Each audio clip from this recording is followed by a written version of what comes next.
Alright, here we're going to look at 6.3, solving systems using elimination. This is actually 6.3/6.4, so you'd have two sections to check out textbook videos within your textbook app. Here's the why. Sometimes equations come in forms that are not easily solved with substitution. Having another method can be helpful. Here's what I mean. Let's look at this first equation. Notice that this is not going to be easy to use substitution on. To use substitution, you have to have the x, the y. One of these x's or y's needs to be solved for. Now, we could go through the mathematical steps of doing that, but it's going to take a couple steps, and then there's going to be some complicated parts to that. So we're going to check out a new method here today called elimination. So the way elimination is going to work is it's going to involve us using the fact that there's two equations when we're working with systems of equations, kind of denoted by this little bracket guy here. And basically what we're going to do is we're going to use that fact and we're going to just combine the equations. Now, some things have to be in the right order to do that. Like you have to have your x's stacked up, your y's stacked up, your equals stacked up, and your constants stacked up. But if you're in that form, you can use what's called elimination. And we're going to do this. We're going to add these up, we're going to add these up, and we're going to add these up. So when we do 5x and 3x, and we're adding this up, right? We'll get 8x. The y's cancel out. Negative 32 plus 48 is 16. Then we can divide both sides by 2 and get that x is equal to 2. So elimination just took a situation that was going to be complicated to solve with substitution because none of my variables were solved for. And it solved for one of our variables very easily. So we are going to have to plug this back into one of our equations to solve for y. I'll just pick this top one just because I gotta pick one of them. So I'm gonna go back into my top equation and I'm gonna substitute in 2 for x, and we'll get 10 minus 6y is equal to negative 32. We'll just go through the process of solving for y.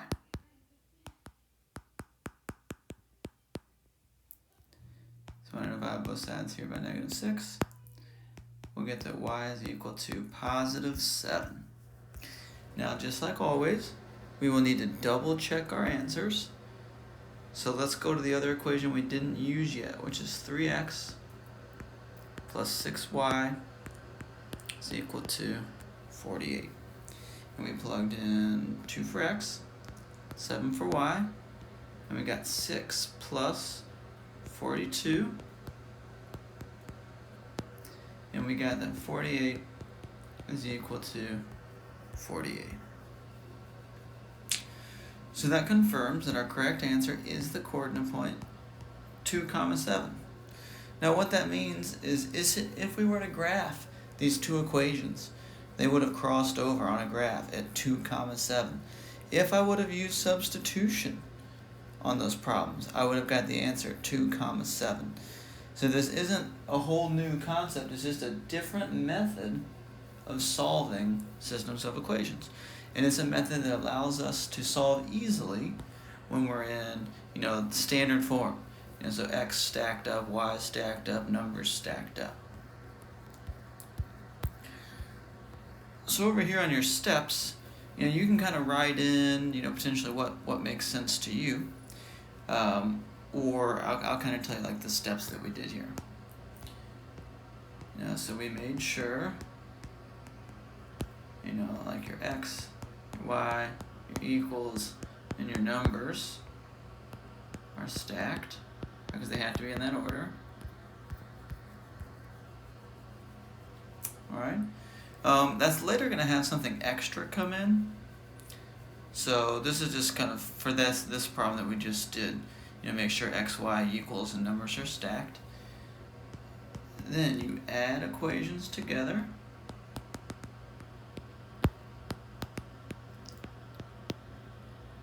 Add equations together and solve for your variable.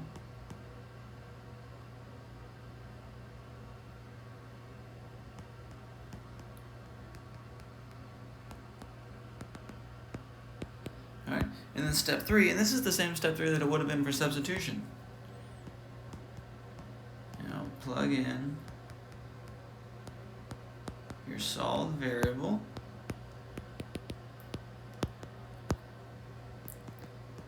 into either equation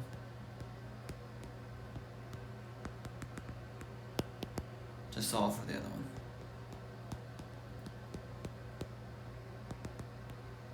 Alright, and then we'll put a special little star down here. Don't forget to double check. Double check with your other equation.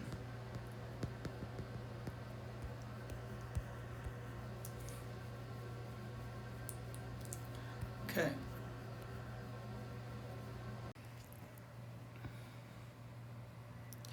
Here's an example for you to try. Apply those same steps that we just did to solve this problem.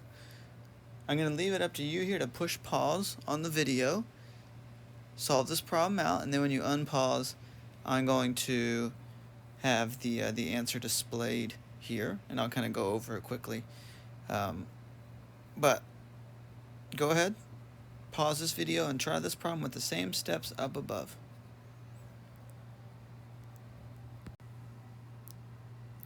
Alright, so here's the steps that I got. I got the answer -2, 3. The first step that we all should have taken, because there's really not any arguments about what the first step here is, that we add these equations up. My x's cancel out on this one. 4x and -4x. I end up solving for y is 3. Now, depending on what equation you chose, your work might look a little different, but your answer for x should have been the same. I plugged in y, you can see from that yellow arrow, into my top equation, substituted in y for 3, solved for x and got that x is -2. And then when I used the double check with the other equation, you can see that I did get it to work out, which confirms that my answer is -2, 3.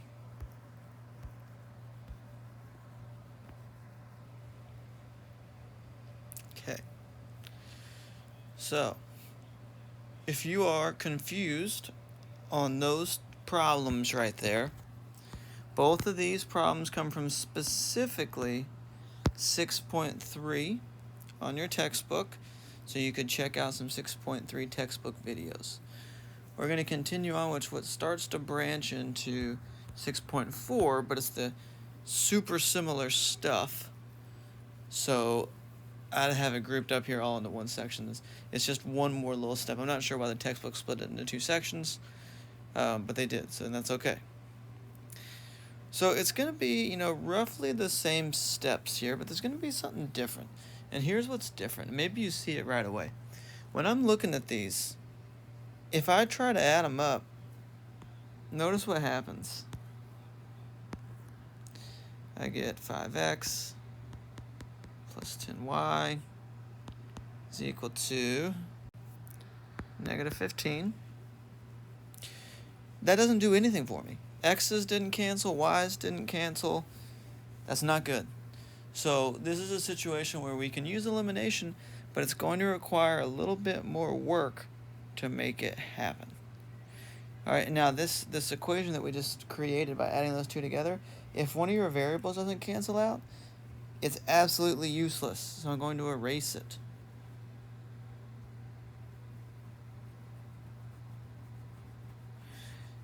So we're going to need to figure out, how can I get them to match up? And so that's going to be up top. We're going to write that as our goal here.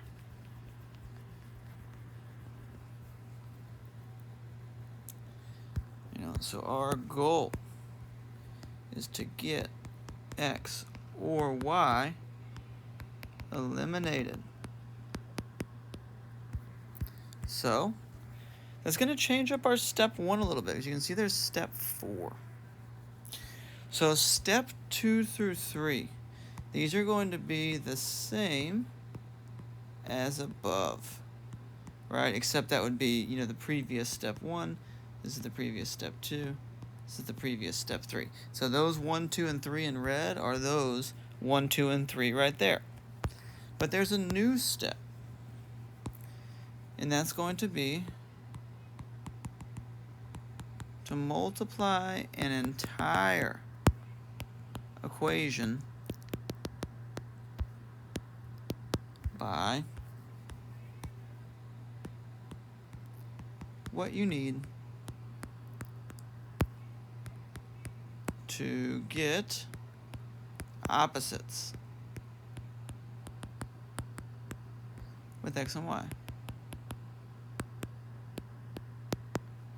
Okay, so let's apply that new step 1 here to meet our goal of getting x or y eliminated on this equation. Negative 2x and 7x, 15y, negative 5y. We're going to be scaling up an equation with multiplication. So we essentially want to find, the least common multiple between the two numbers. So I'm going to look at x's first in this side. Okay. If I was going to get those to match, I'd actually have to multiply them both. They could meet at positive 14 and negative 14. I would need to multiply them both, though, and that's not going to be the easiest method. However, if we look at the y's, notice that I could bump up negative 5y to become a negative 15y, giving me opposites. So that's the path I'm going to take. I'm going to multiply this bottom equation because I want this guy to be negative 15y. If he's negative 15y, negative 15y and positive 15y will cancel. If I was there in class, I'd be getting a lot of questions about, why I'm about to take this next step. You have to pick a set of variables. You could pick x's, just the x's would have been a little bit harder on this one. We're going to choose the y. I want that negative 5y to become a negative 15y so that they will eliminate each other. So to meet this, I'm going to need to multiply by what? Think about, what do I need to multiply negative 5 by to get it to become a negative 15? And the answer to that is 3. So I'm going to multiply by 3. The whole equation, the whole bottom equation. So that means 7 times 3 is 21. Negative 5y times 3 is negative 15y. 17 times 3 is 51. Okay, so take a look there. In blue, that's the yellow equation, but everything has been tripled. And we did that so that now when I combine these equations, notice what happens to your y's. Your y's eliminate. Okay, so down here in the green, let's add it up. I get a 19x. My y's eliminate. And I will get a 51 minus 32, which gives me a 19. So x is equal to 1. If you're confused on that step or process, go ahead and just rewind back to the beginning of this problem. Watch it again. It might be helpful. This is also 6.3, sorry, this is 6.4. Okay, and just like before, to find your y coordinate, I would take my x coordinate. I'm going to use the bottom equation. 7x minus 5y is equal to 17. And I'll substitute in 1 for x. Subtract a 7 from both sides. Negative 5y is equal to 10. Y is equal to negative 2. Okay, which tells me my coordinate point is 1 comma negative 2. I'll double check it with the other equation, which was this, and see what we got. Except I need to make that that y, I need to leave that as a blank. And you'll see they indeed match, and it's correct.